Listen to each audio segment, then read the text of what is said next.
Hi everyone, welcome to our online lecture on interviewing techniques. It should be a pretty brief lecture. We're covering Kalki and colleagues' article When Words Fail Us, an integrative review of innovative elicitation techniques for qualitative interviews. Before we dig into exactly what these elicitation techniques are going to be, I wanted to take a minute to talk about the methods behind this article. So what did Kalki and colleagues do? What they did is a qualitative meta-analysis. This is something that we want to be familiar with as up-and-coming researchers. A meta-analysis is something that you'll come across in the social sciences. And a meta-analysis is a rigorous, interpretative, and systematic, but also iterative method that aggregates findings from multiple qualitative studies to identify patterns, build new theories, and generate comprehensive understanding of phenomena. So this is essentially when researchers do a big review of the literature surrounding a certain topic and collect the findings of multiple studies to determine what patterns exist across studies, right? So that we can get a comprehensive picture of a lot of research about one topic in one published piece, which is a qualitative meta-analysis like Kalki and colleagues have done for us here. What did they find? So in doing this qualitative meta-analysis, Kalki and colleagues found a wide range of elicitation techniques have been used in the social and health sciences to enrich data and empower research participants. They came up with a typology of 13 categories of elicitation techniques, the purposes that these techniques served, and related sub-techniques. We'll talk about some of these as we go through this lecture. They also discovered 5 concrete ways that data may be enriched by these elicitation techniques, and 2 concrete ways in which participants might be empowered through these elicitation techniques. So we're going to dig into all of that going forward. So first things first is a discussion of what exactly our authors mean by elicitation techniques. When we think about the word elicit, we might think of something that brings something else forward, that draws something out. So what are we drawing out when we're talking about qualitative interviewing? We're talking about data, information. So elicitation techniques are going to be companion methods to our oral interviews that are used to develop rich data on topics that might be difficult to recall or explain in depth.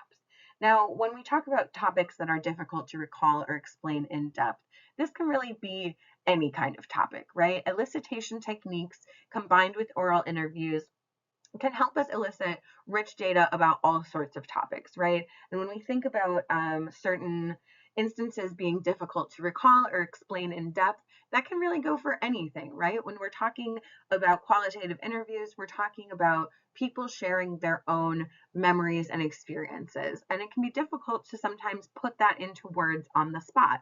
So these kinds of companion methods can help us gather even more in-depth data.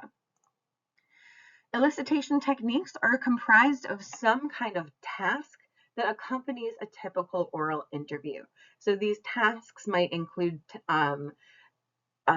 constructing, arranging, or explaining beliefs or ideas about a certain topic. And we'll dig into these different kinds of constructing, arranging, and explaining techniques in the next slides. All right, so on this next slide, I want to give us a breakdown of the elicitation techniques and the potential benefits of using them that Kalki and colleagues describe for us. So here is the giant list of elicitation techniques that they talk about. They don't talk about each of these discretely in the article, of course, because there's not quite room, but they break them down into their functions, right? But the 13 techniques that they came up with in doing their qualitative meta-analysis of methods pieces that talk about their interviewing techniques, what Kalki and colleagues came up with are these 13 techniques. So concept mapping, right? Kind of like maybe the mind mapping that we did earlier this semester in our class. Other techniques include things like crafting, drawing, using music to elicit data, object elicitation, where participants focus on a material item to help um, guide their discussion and their interview, photo or video elicitation, reflective writing, sorting, space and place mapping, storytelling, temporal techniques, vignettes, and walking, right? Going on a walk with your interview participant and using the geographical landscape and environment to help elicit some data from them that you might not get just sitting in an interview in a room together asking your set of questions. So why might we use any of these given elicitation techniques in addition to our oral interview? Well, Kelke and colleagues give us 5 different reasons why we would do this, and we'll unpack these going forward. But it helps us overall to develop richer data. Some of the pitfalls of standard oral interviewing are that people tend to maybe use scripts in their answers. Developing rich data from these elicitation techniques is going to help people avoid some of the scripts that they might rely on, right? Those kind of preconceived, ready to go answers that they might have to questions. And that's going to give us more shallow data, right? But if we can use some of these elicitation techniques, it might help us avoid that pitfall. Also, in this pursuit of developing rich data, these techniques can externalize conversation, elicit affect or emotion, elicit tacit knowledge, and elicit contextual details. So like I said, we're going to unpack these going forward. But before we do that, we need the other side of this Venn diagram, which explains to us why elicitation techniques are helpful. So in addition to helping us develop rich data, these techniques are going to help empower participants by supporting equity in the researcher-participant relationship, by kind of equalizing the playing field, giving the participant something to do during the interview, just like the interviewer has something to do, right? Asking their questions is their whole point of being there, right? And giving the participants something to kind of be actively working on during the interview can help support equity in that relationship, right? And get us all on a level playing field. It also can help encourage accessibility for diverse participants. So we'll talk about how disability or different abilities come into play when we're doing oral interviews and how these elicitation techniques might help enhance the kind of participant experience during those oral interviews. So the first benefit of these elicitation techniques that Kelke and colleagues describe for us is the benefit of helping participants avoid scripts in interview responses. So the problem with classic interviews is that responses can be superficial. If a topic is something really commonly discussed in everyday life, people might have kind of a rote response to your question, something that they have easily accessible in their mind that they don't have to think too hard about, right? Which might not actually express their honest, authentic thoughts and beliefs about that topic. Also, if the topic is something sensitive, interview responses might be superficial because people might be a little bit uncomfortable discussing a given topic and therefore don't give as much data as they actually could. So these elicitation techniques, whether it be something like drawing or using an object to help guide discussion or even write those walking interviews that are described, these elicitation techniques can help focus the conversation on something that's important to the participant. So by generating deeper talk, we generate richer data. And also these techniques can help invite participants to shed conventional representations. So these techniques might elicit data that isn't top of mind for participants, right? Not something that they have as a ready answer, but something that they really have to reflect on, giving us more authentic and rich data. The next benefit that Kalki and colleagues describe for us is the externalization of conversation. So, the problem with some classic oral interview techniques is that interview questions can put a lot of pressure on a respondent, right? They want to possibly come across in a certain way. They want to answer the question in a way that they think is useful to you, and they are um, under a lot of pressure to perform during this interview, right? Elicitation techniques can help focus the conversation on a stimulus, right? So, kind of taking some of the focus off the participant and onto something like an image, object, or a fictional story about other people that they can use to kind of um, relinquish some of the pressure that is on the individual participant. Also, these techniques can help create a feeling of teamwork between the researcher and the interviewee so that the interviewee is not the sole focus of the interview. When we use these kinds of elicitation techniques, the researcher and the interviewee are kind of doing something together, right? Which takes a little bit of pressure off the grilling or the interrogation that might be kind of the feel in a classic just oral interview. And finally, these techniques can take the pressure off participants, allowing them to express ideas without getting caught up in negative emotional aspects. So without internalizing too much what's going on with the interview question, especially if these are something about a sensitive topic, these techniques can really put a participant at ease by taking a little bit of that pressure off. The next benefit of these elicitation techniques that help us really get and gather rich data is that these techniques can help bring forward affect. And when we say the word affect, we're talking about emotions. We're talking about the way a participant feels and regards a certain subject internally. So, the problem with classic oral interviewing is that interview responses often focus on recounting events. When you ask an interview participant to describe their relation to a certain phenomena, they'll often tell you about what has happened in their experience. Sometimes that's not the kind of data that we're looking for, and elicitation techniques can prompt participants to focus more on what they think or feel or believe about a given phenomena rather than those concrete recounting of events that we might gather without using kind of some uh, extra technique in our oral interviewing. Also, these can offer participants a chance to prepare for an emotionally loaded conversation.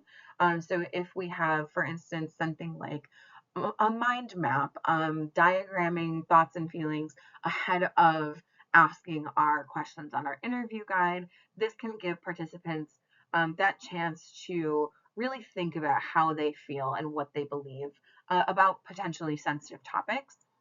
And finally, these techniques can offer participants a chance to reflect on what they want to share. So, what kinds of uh, aspects of a given phenomena are important to them.